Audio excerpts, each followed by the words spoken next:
Making my pumpkins. What I did was I've got a plate with some wax paper on there. I don't think I'll need the wax paper, but just to be sure, so a plate with just some wax paper on there. Wax paper with my fondant on it, just because I don't want it to sit on the tablecloth. And then when I start sticking the stems on the actual pumpkins, I'll need a little bit of water. And then I've got just some toothpicks to do some the ridges in the pumpkin and to poke it like the top where the stem's going to be. So that's what I use the toothpicks for. So just, I mean, really it's just do whatever you feel like doing. You know, there's round pumpkins, squatty pumpkins, tall pumpkins, egg-shaped pumpkins. You know, there's every kind of pumpkin there is. What I'll do is just make a very basic round one to start out. So there I've got a nice round ball, right? And if it's kind of got cracks in it, just kind of pinch them together and then roll it again. Okay, now round balls won't sit very well, so I'm just going to take it and squash it a little bit. And then for the ridges, I'm just going to take a toothpick and just take and run right from the bottom up to the top. And I will probably, once these get, once I've kind of molded them, I'll probably stick them in the refrigerator for a little while, just to let them firm up a little bit, because right now they're getting very soft where I've just worked them all. Actually looks pretty good. So yeah, there's just like a little pumpkin, and then I'll take the stem and I'll show you what I do with those, and I'll just make a depression right here, and then I'll stick the stem on it. So that's a round one. And I'm glad I got the wax paper now, because these are going to be kind of soft. I'll make this one kind of egg-shaped. Roll it in the ball first. And if you kind of push while you're doing this, it should get most of the cracks out of it. Yeah, see how smooth it is? But see how my hands are kind of getting sticky? So really I probably should have just a little bit of powdered sugar over here, but I'm going to kind of roll it like this a little bit. Kind of make it a flat kind of shape, and then I'm just going to take and flatten the bottom out. And then I'm going to take my toothpick and just run right up the length of the pumpkin. Again, pumpkins aren't perfect.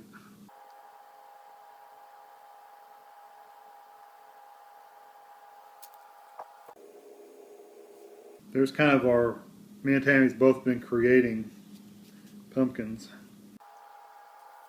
Okay, I did one stem just to try it out to see how it was going to work, and I'll show you how I did it. It doesn't take much of the green. Honestly, I probably could have made half that amount of green.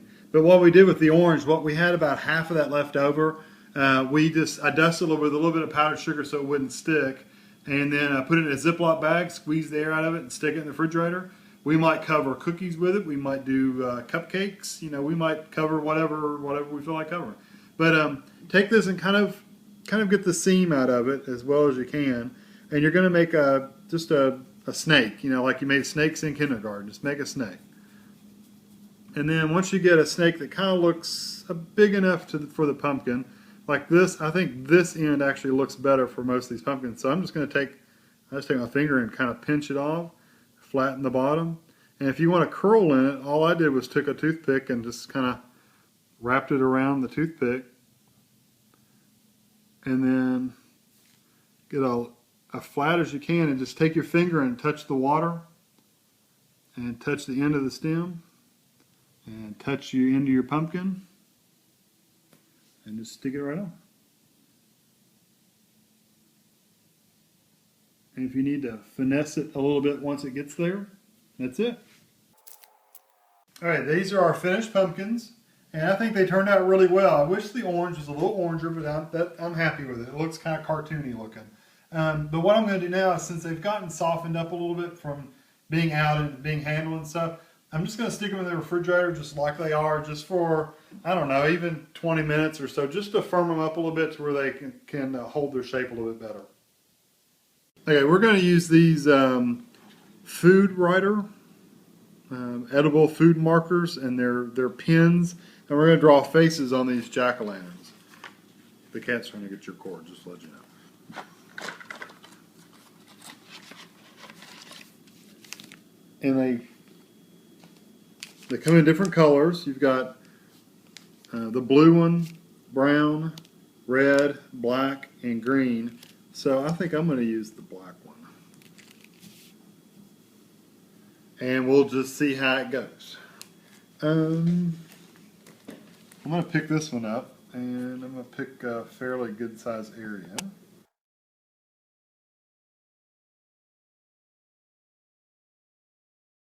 And you can kind of poke it, or you can actually draw with it. My fondant's a little soft. Not too bad.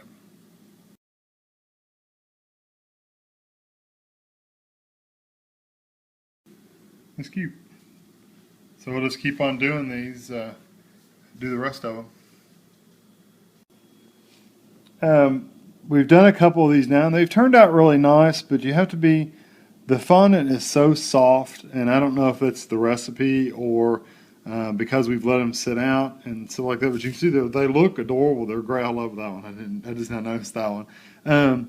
But you have to, when you're drawing on them, if you push at all, it sinks in, and they're kind of sticky. And like I said, we haven't really dealt with fondant at all.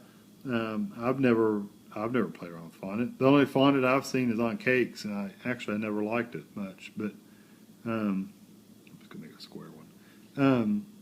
But you can kind of see that, it's really not perfect pens, but it does a really good job. I mean, it covers well. I would buy them again. I would too, and it would be really good to do on cookies. Mm-hmm. If you were to do a sugar cookie with a frosting, like a royal frosting that got kind of not hard like a brick, but just firm, a crust on top of it, you could draw some really cute stuff on top of this. We actually found something to where you can do stamped fondant and put the stamped fondant on like cookies and stuff, and it looked really cool. Well, that would be neat if the stamp, you could use these and color those in, and I'm sure this was just the 5-pack. I'm sure they make others. They had a neon, didn't they? Neon they colors? Have a neon color. Yeah. But I'm sure if you went to an actual cake place, or maybe Michael's or Hobby Lobby or something that sells decorating stuff, these just came from Walmart. But if you went to a place that sold decorating stuff, I'm sure they have a much bigger selection. Of course, you could spend a fortune buying all this stuff. But if you do it all the time, or if you really enjoy doing it, it's just like me wanting to buy a stand mixer. If you're doing it all the time, it's worth investing in something that's going to look nice and work really good. So if you had a class though of kids, you could put kids' names on cookies. As long as they were good and firm, because these aren't, they don't write like an ink pen and just flow easily. I mean, you can see they kind of do, but they just don't.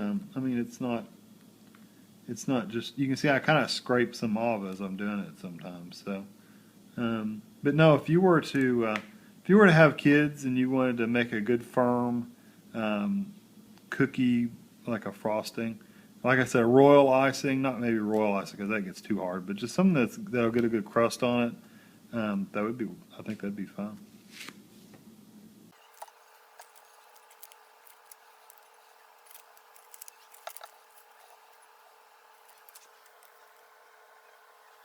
Just as a last comment, first of all, I think the pumpkins came out excellent. I think they are cool. I think they're neat looking. They're good and firm. You notice they're not really sticky. I mean, they stick to the wax paper just a little bit, but not much. But they're not sticky at all. They feel like a marshmallow or something. They're dry. They did crack a little bit. I'm assuming that's probably from got a little dried out, but that's okay. Hey, it's a pumpkin, right? It's whimsical. One thing I did notice though, I put them in the refrigerator before to help firm them up. They actually firm up better if you just leave them out in the air and just let them get to room temperature and let the air kind of dry them up or whatever. I think they got sticky yesterday when we were doing that because our hands were warm and they was warming them up when we were making balls and stuff. If we just left them sitting and let them sit at room temperature for a couple hours, it would have been perfectly fine. They would have been this dry texture on the outside. We could have easily drawn on. They're not sticky. They're not wet. They're not any. They're perfectly fine. We could have easily have worked with these. So the recipe is good. The way you make it is good. It's just I made the mistake of sticking them in the refrigerator. Don't stick it in the refrigerator when you're working with it. Just leave it out and it'll dry out. But they're pretty much ready to use now.